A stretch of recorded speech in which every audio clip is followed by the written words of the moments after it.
Hi guys, this is Sara Sanchez, and the artist that I have chosen is Susan B. Susan B was born January 14, 1952 in New York City.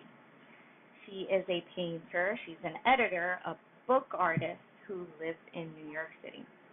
She has had solo shows at AIR Gallery, Keneo College, William Patterson College, Virginia Luft Gallery, Columbia University, and has been included in numerous groups of shows. Unfortunately, there isn't a lot of information in her background, her childhood, but the small bit of information I have included in this lovely presentation. Susan's parents were a great influence in her life since they themselves were artists. Susan went to school at Barnard here in New York, and she ran into a lot of feminism and politics, which did inspire her to paint the way she does today. She even stated in an interview that I saw that she didn't have any woman art teachers.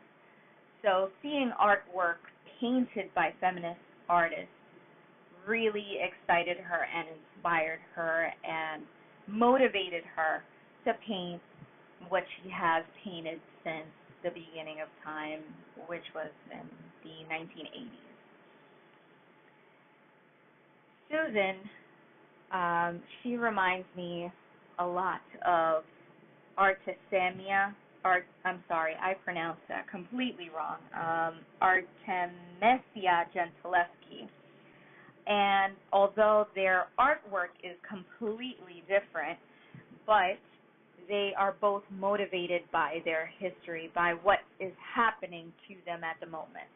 For example, Gentileschi, she went through a very tough time in her early age.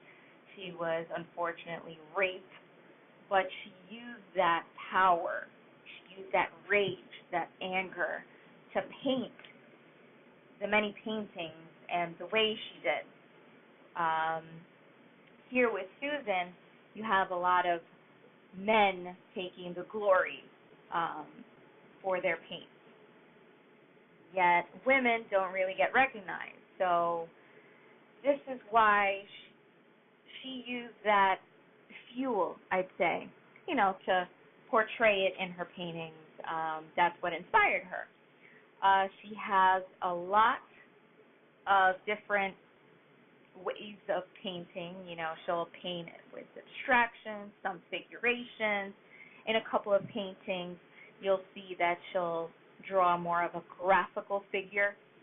And in my opinion, I do think she loves to paint fighting scenes, boxing, just because they're just a way to show the struggle at the time.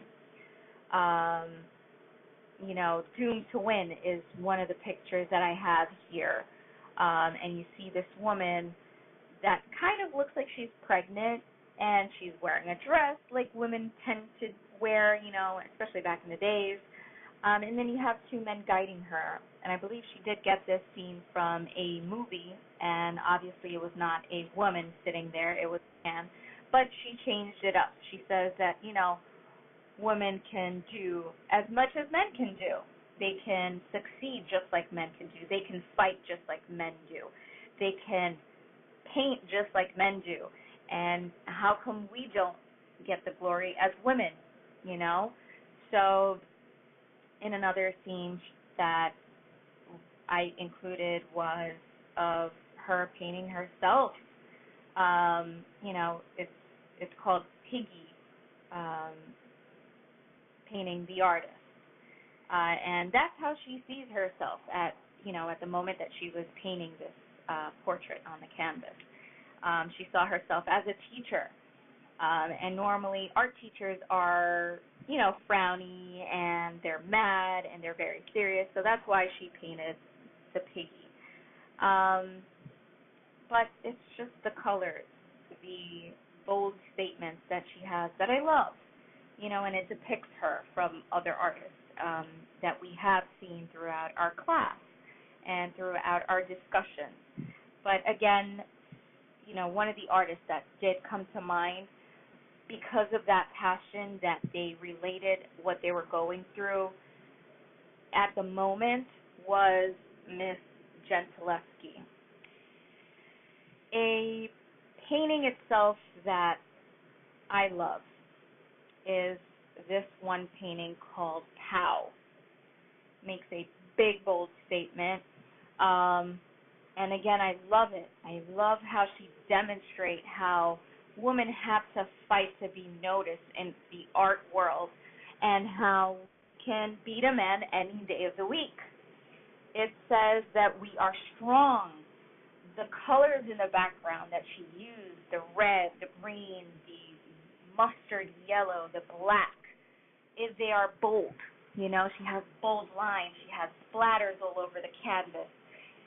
And it's just, it's bold, but it comes to focus to the center where you have this woman boxing, and she's punching a man, showing everyone that we are powerful just as men are in society.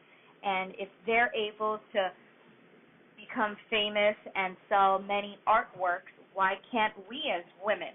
We have as much power as men do.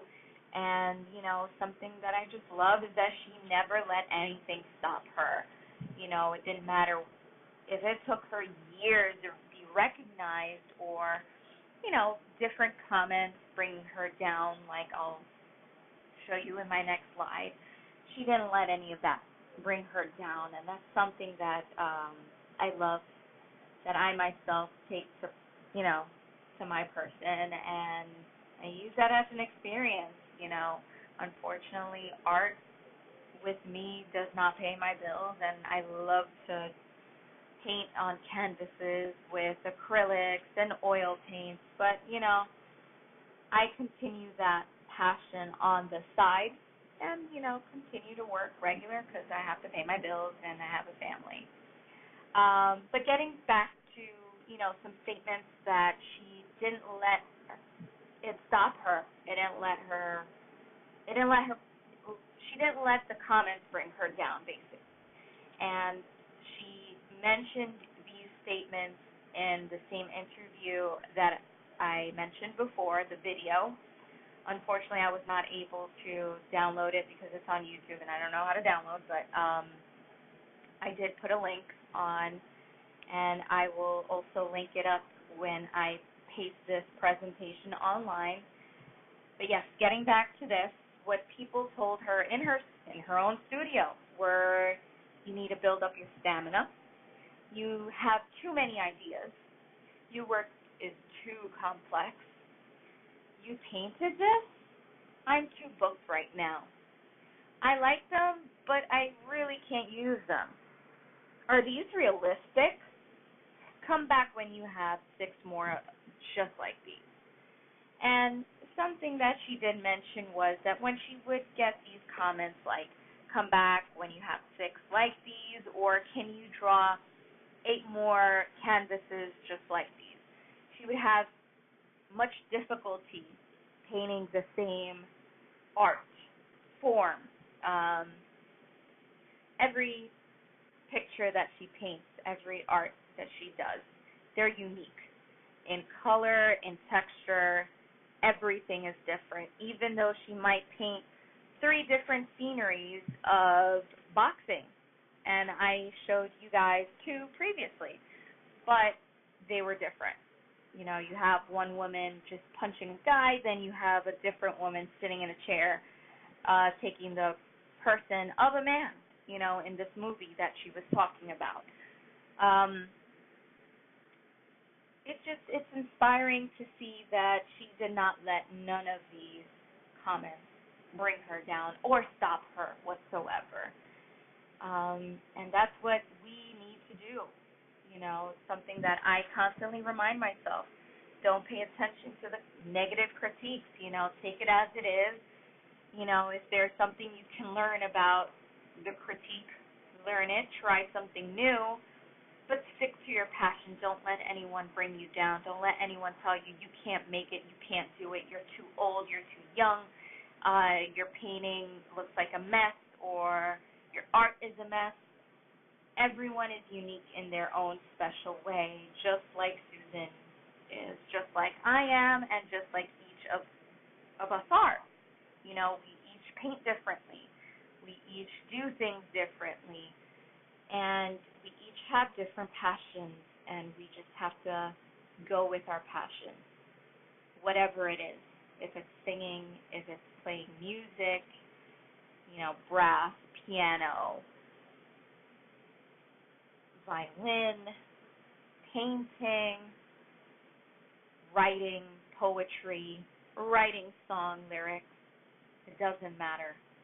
Follow your passion, and that is something that I've learned throughout the years, even though, yes, I am very young, but it's something that I put into effect in my life, and I want to show my children that no matter how many people say and think that your work is different, your work is ugly, it does not matter. Keep following your dreams. And that is the end of my presentation. Thank you guys so much for listening. I hope this whole thing comes out good, because it's the first time I'm actually doing a video/PowerPoint presentation. So, again, please leave me comments, what you guys think. And again, I do apologize that there isn't much background on Susan B. I wish I could have interviewed her, but it's difficult nowadays to try to get to do that stuff, But thank you guys again for listening and for having patience. And I do hope you guys enjoyed and you learned a little bit about Susan B. and a little bit about me. Thanks. Bye.